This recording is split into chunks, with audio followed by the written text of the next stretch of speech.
Hi, so I know it's a little bit of a different video right now in my studio where I do studio things, and I know this video should be posted around Halloween in October, but it's January and I'm bored, so I'm just gonna do this right now.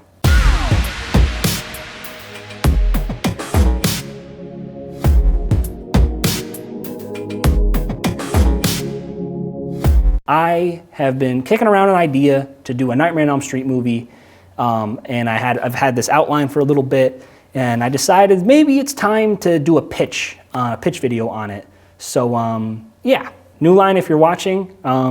Please consider this idea for the next movie that you guys are probably going to inevitably make after the success of the Halloween movies. Anyway, logline of this movie is when Freddy Krueger returns after a 40-year hiatus, he begins terrorizing the children of the last remaining Dream Warriors, Kincaid and Kristen. I got rid of Joey.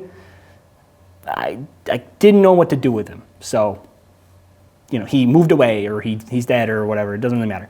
While Nancy is their last hope in defeating Freddy once more. So, a few things I wanted to get out of the way. I want to get the backstory out of the way first and the theme of this movie. Theme? It's going to be about depression. When I think of Freddy Krueger and sleeping and dreams and the inevitability of going to sleep and meeting your demons face to face, I think of the dread and the depression that just comes along with that. So that's where I'm attacking this movie from. And the characters go through a lot of events that would potentially cause depression afterward. So yeah. And the backstory is kind of cool. I'm rewriting a little bit of one and three. That's why this idea is a little outside of the comfort zone of what we know about the Nightmare on Elm Street movies right now. So it's back in 1984 at the end of Nightmare on Elm Street. Nancy is defeating Freddy by saying he's in the real world. And he's like, I don't believe in you anymore, and Freddy disappears. And so now the headcanon backstory of that situation now is Kincaid and Kristen were both 10 years old at the time of that happening. And meanwhile, while Freddy was terrorizing Nancy and her group of friends, he was also terrorizing Kincaid and Kristen when they were like little kids and going to get them. But he didn't get them because Nancy defeated them before he could get to them. So when Freddy's defeated and the aftermath happens of A Nightmare on Elm Street, and the mother is dead, her mom is dead, Nancy ultimately is blamed for the murder because she was the only one in the house at the time, and you know, her babbling about a guy who kills you in her dreams isn't going to be very well believed. So yeah, she gets convicted of murder of her mother. And but Kincaid and Kristen, who know exactly what happened, they're like, no, that's not true. She's our hero, and we're going to support her. And so they regard her as she's their idol, per se. And so they grow up. And meanwhile, Kristen moves away, but she's not too far away. But and Kincaid stays by her side. And so that's where we're starting off in 2019 when you know, Kristen has a kid. His name's Jacob. Kincaid also has two children, Tamara and Braden. And they're living a happy life. Freddy Krueger's defeated. He doesn't exist to anyone. It's all, the idea of Freddy Krueger is all but dissipated from Springwood, Ohio. But Nancy hasn't forgotten. And what she's doing in the meantime is mostly Nancy has spent the last 30 years in a minimum security psychiatric hospital after claiming a man with knives for fingers had brutally murdered her mother in her sleep. Unfortunately for Nancy, nobody believed her and she was convicted of her mother's murder. Today, she has two missing fingers, a cut lip, and she resides in a wheelchair. To keep herself occupied and always prepared should Freddy return, she has worked tirelessly to master the art of lucid dreaming. This is going to be very important, lucid dreaming, to her character and how the story is going to wrap up, and potentially a sequel. So, you know, I don't want to get too ahead of myself, but I do leave it open for a potential sequel there. So, money. And when we meet her again in 2019, she's just on the cusp of learning to master roughly lucid dreaming, but she's not quite there. So she still kind of messes up here and there. Definitely not for narrative reasons. Like I said before, Kincaid has two children, Tamara and Braden. They're high school kids, and Jacob is 6, I think. Somewhere young. He's a young kid. So the story kicks off with, in 2019, Braden is sleeping. He's dreaming of this little boy. And then he ends up getting brutally murdered pretty much instantly by Freddy Krueger. But he doesn't know it's Freddy Krueger. He just sees a guy in a brown hat and a razor glove, and kills this little kid right in front of him. So, and then he wakes up, and he just thinks it's a nightmare. So what I'm kind of making Braden is out of a character. He's kind of the watcher. Freddy Krueger's using him as an audience to watch these kills go down. So that's another kind of a tragic addition to Braden's character. If I hadn't mentioned before, the little kid who gets killed by Freddy Krueger right in the beginning is in fact Kristen's son, Jacob.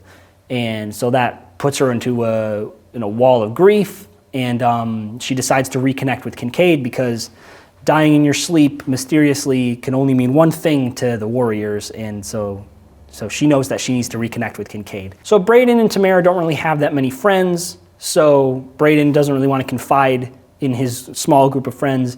Tamara has one close friend named Chloe who will be important later, but mostly Braden and Tamara confide in each other, who Tamara coincidentally is having the same type of nightmares that Freddy Krueger, but they don't know who it is or how to say it, because they're kind of not talking to Kincaid because he hasn't made any indication of what he went through as a kid. He tried to keep that secret. So yeah, it's kind of a ticking time bomb to see what happens. Meanwhile, Tamara and Braden are having their storyline, and something happens at lunch. Tamara falls asleep, is terrorized by Freddy Krueger. It's a lot like the scene in Nightmare on Elm Street where Nancy is terrorized and she burns herself to wake herself up. I forgot to mention. At lunch, Tamara mentioned that she's being haunted by this guy in her dreams, and so now that leads Freddy onto Chloe. That's a little connector piece. Then they get picked up in the counselor's office by Kincaid and Kristen, and they immediately take them to Nancy, who is still practicing her lucid dream powers and stuff, and off and on and stuff. So that's an important part that's in the background. Ultimately, Nancy gives them the lowdown of what is happening. His name's Freddy Krueger. He's a bad dude. I defeated him in 1984, and now he's coming after you, the remaining Elm Street kids. So that's his mission now. He needs to kill them. So that's going to be kind of cool. But the main takeaway from this conversation is that the kids are reassured that what they are going through is very real, it's very scary, but most importantly that they're not alone. And I think that's the kind of important to get across, because that hasn't happened at all, I think, ever in the Nightmare on Elm Street franchise, where somebody, an adult, doesn't doubt them or knows exactly what is happening to them and is there to support them. So that'd be a cool little twist on bringing it into the new era. I'm just going to read it off my phone right here. So afterward, Kincaid, Kristen, Braden, and Tamara decide to spend the night together just in case Freddy comes for them. Nancy once again is trying to fend for herself, learning her lucid dreaming, practicing every night. It's a 10,000 hours kind of thing before you become a master. And then she finds herself in her old neighborhood. So we're into the next nightmare. In her old house. And when she ventures downstairs to the basement where her mother told her the horrible story of how Freddy came to be, she digs in the furnace for the glove, but it's gone. And just as she closes the furnace door, terrified, the fire lights and it's like, whew. And then we have kind of a slow scene where it's just like a conversation piece between Freddy and Nancy, and we never actually saw like a protagonist-antagonist conversation like between in this series before. So suddenly the environment turns into Freddy's boiler room, and then on instinct, Nancy tries to wish the environment back to her cold and quiet basement, but it's no use. So she tries to use her lucid dream power, but again, she's not a master at this, so she's, and Freddy's also controlling the dream. So there's reasoning there that, potential reasoning where she couldn't overpower him, and so Freddy has full control of the scene right now. And then we get, Freddy's signature scraping of the claws on a pipe, and he confronts her, and then he tells her that he's gonna kill a little girl tonight. That's very important. He's gonna kill a little girl. And then he disappears once more. Then the furnace dies down and all is quiet again. So Nancy instantly jumps out of her dream. She's like, oh, I need to go contact Kincaid right now. Tamara's in trouble. And back at the house, Kincaid and all the kids are sleeping, and everything's peaceful. Then Nancy frankly calls them over the phone, panicking, telling them that Freddy is going for Tamara. And Kincaid and Kristen both jump into action and get Tamara awake, but Braden is still sound asleep. In the dream world, though, Braden is walking a bustling cityscape, bumping into one person after another. He stumbles and falls until a hand reaches up to grab him, and it's Chloe, Tamara's best friend. So I know, now you can probably guess where this is going, just like Braden knows exactly where this is going. Uneasily, Braden takes her hand and panics, trying to get her to safety, and he knows that Freddy is coming for her just like he came for Jacob. So this is going to be the second time that Freddy's going to make him watch somebody die in front of him. And he fears that this could be what Freddy wanted to show him. So he drags Chloe roughly by the arm until they're in the alley, but when Braden looks behind him, oh no, she's not there. And then he looks back in front of him, and then she's there. So unapologetically, Freddy's very vicious in this movie. He drags her, grabs her by the, up by the back, and then starts throwing her around like a rag doll and gets rid of her and stuff. And then Braden tries to run and stop it, but the alleyway keeps getting longer and longer, and kind of like the poltergeist scene where they can't quite run that down the hallway all the way. And we cut into the inside of Chloe's room. So this is important. She's home alone in the real world, and she's being tossed and tumbled around, much like Tina.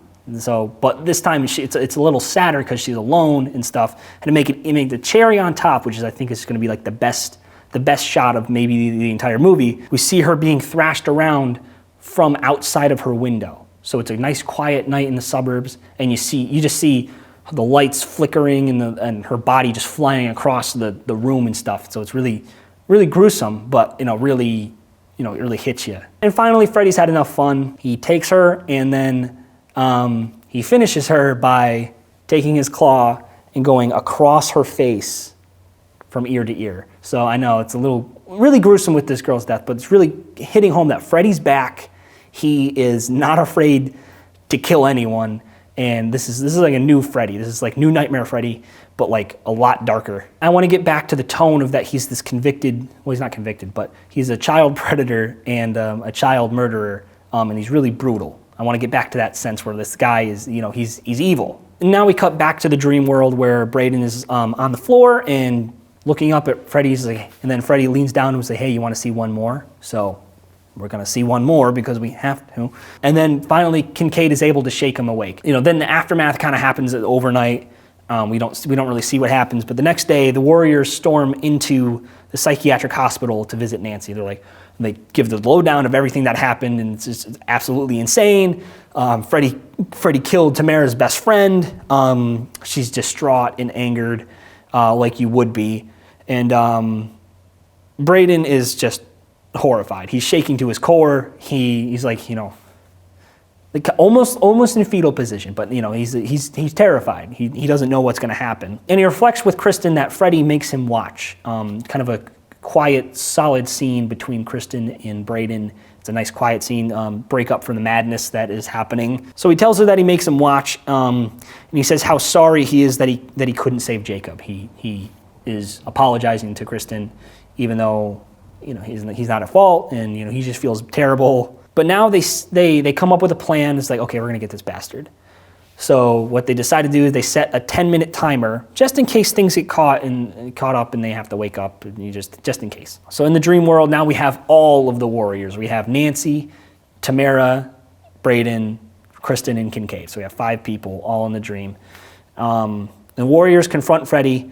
Again, this is a more creative spot where something superficial could happen. I don't know. I was never good at coming up with nightmares, which I know is the core of this franchise, but I'm more interested in the story bit. So they confront him, and they take him on the first time with all his power, but then Kincaid is able to match him physically because, again, his power in the dream is that he's strong.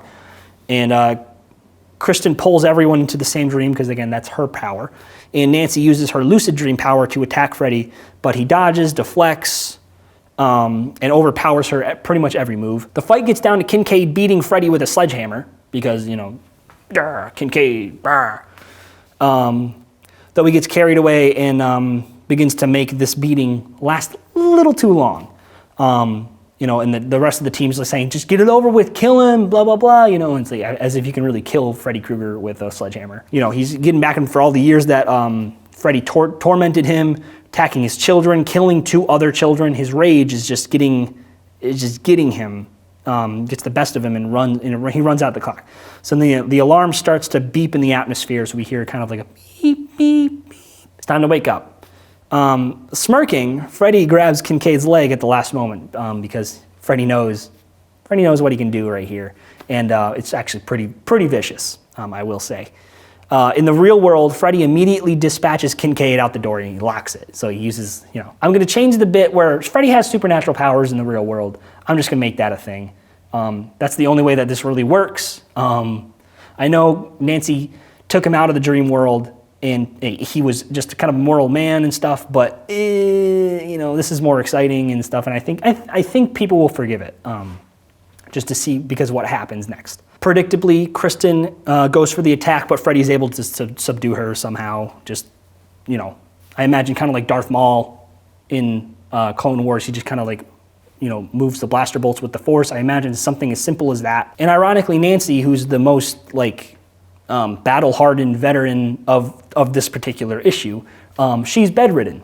She's paralyzed. She's in a wheelchair. She can't walk. So she can't do anything either. She's bedridden. She's merely just screaming, guards, guards, guards. Tamara is backed into a corner because she's absolutely terrified. She can't even move. Braden comes behind Freddy and smashes a chair over him, but he has no reaction, and he slams Braden up against the wall with force. He's like, staring him directly in the eye, and Freddy says, watch. So this is where it gets good. From there, Freddy slowly and brutally kills Tamara right in front of them. We're talking like slow, agonizing, twist the knife in the belly and stuff. I don't know exactly how, but it's brutal. That's one thing about this Freddy Krueger. He's brutal, he's dark, he's not to be trifled with. And then after the deed is done, Braden is he's just in shock. Braden, he doesn't know what the hell to do. He just runs straight to the door and he starts banging on the door. And a scene that I always thought was heartbreaking and doesn't ever get that much love, I don't think, was Grady's death in Nightmare on Elm Street 2, where he's yelling for his dad on the other side of the door, and Freddy's coming to kill him. He rises out of Jesse, slashes himself open, and then you see the claws stab right through the door, and they come down. So I wanted to recreate that, and I thought, what better sense to do it than with Braden and Kincaid. At this moment, I just want to take a moment of silence. Freddy wins. He finally won, or he finally killed the last Elm Street child. And so, he feels no need to kill Nancy. He feels no need to kill Kristen or Braden. He feels that's almost, having killed all of their children is a better punishment than ever having to kill them. So Freddy says goodbye to Nancy, having won. Kincaid finally gets the door broken in, and he holds his son and his daughter in his arm crying, and it's silent, like in Harry Potter and the Order of the Phoenix, where he's just screaming for Sirius Black, but he's dead, and it's a really heartbreaking scene and stuff. And then we just hard cut to Braden and Tamara's funerals. Kincaid is comforted by Kristen, who can relate to the pain of losing a child. And then Kincaid only has rage on his mind. He's just so and they get to a coffee shop where they reflect mostly on the positives of their children, or at least Kristen tries to be positive about the situation. He says how Jacob was the nicest little boy she had ever met. Kincaid talks about how Braden used to pull out his hair for fun when he was a kid, and Tamara would always be doing cartwheels in the backyard or something cute like that, a good, unique, I want to make it unique childhood memory. Then they think about Freddy. And Kincaid makes the move to go at him one last time. And he decides, righteous anger. So the remaining warriors go to Nancy one last time, but the only security guard then refuses to let them in. Kincaid knocks him out and apologizes. It's a little moment of relief, or a comic relief, I guess, to get us out of this downer moment, because now we're amping things up, or rising tension, I guess, again. For the final time, they team up with Nancy. The fight happens in their old childhood home, but decrepit and zombified. So, it's in Nancy's old house again. Nancy, instead of playing offense, she plays defense by keeping Kincaid and Kristen safe. Then Kincaid taunts him into coming out. He's like, "Hey, Kruger, pussy!" That kind of thing. And Kincaid taunts him into coming out. Freddy has his hubris showing after finally winning. He finally, he's like, so he's not afraid anymore. Freddy's not afraid of losing to these kids. Because he's like, yeah, I just killed all your kids. What are you going to do about it? But he's able to subdue Kristen and Kincaid. But Nancy uses her lucid dream power one last time to trap Freddy inside of a steel box. And then he pushes back hard, trying to take over the dream again. But Nancy's like, no. Now she's a master. The third act. She completes her character arc. She's the full master of the lucid dream power now. And then the dream starts to collapse around them because, Nancy's trying so hard to keep this box contained with Freddy in it. So he's defeated. And then Nancy says they have to go now. Freddy's almost out. He's fighting back really hard. And Kristen and Kincaid both question what she's doing because they're like, hey, Nancy, you got to come with us, right? But Nancy doesn't answer and forces them. She pushes them back with her lucid dream power, and it forces them awake. So now they're awake. Nancy's still dreaming. They do wake up in Nancy's pitch black room, except for the 2 flashlights on them. It's the police after they assaulted the guard. After a time jump, so a small time jump, about a week, 2 weeks, something like that, we're back with Kincaid and Kristen, and they're standing outside of a hospital room. Through the window, they can see Nancy hooked up to life support machines. She's in a coma. So the reason she's in a coma, obviously, is she's trying to keep Freddy Krueger. And then we leave off the story there. The future's unsure. We have potential for a sequel. Nancy didn't die in her sequel movie. I never liked that. I never liked that all the returning characters have to die immediately in the next movie, which unfortunately I don't see a situation around not doing that for this new trilogy or sequel or I don't know. But I just thought it would be really cool to have her survive through the whole movie. And then we end on Kincaid and Kristen wondering how long she can hold out and if Freddy will ever get out again. This is my epilogue. I'm just gonna read it. In short, in this story, Freddy actually is able to accomplish his quest to kill the Elm Street children, but it doesn't mean he can win. Once Freddy is trapped in Nancy's dream, she must stay in a coma to keep him there. Potentially, Nancy could die and Freddy could be unleashed in a sequel.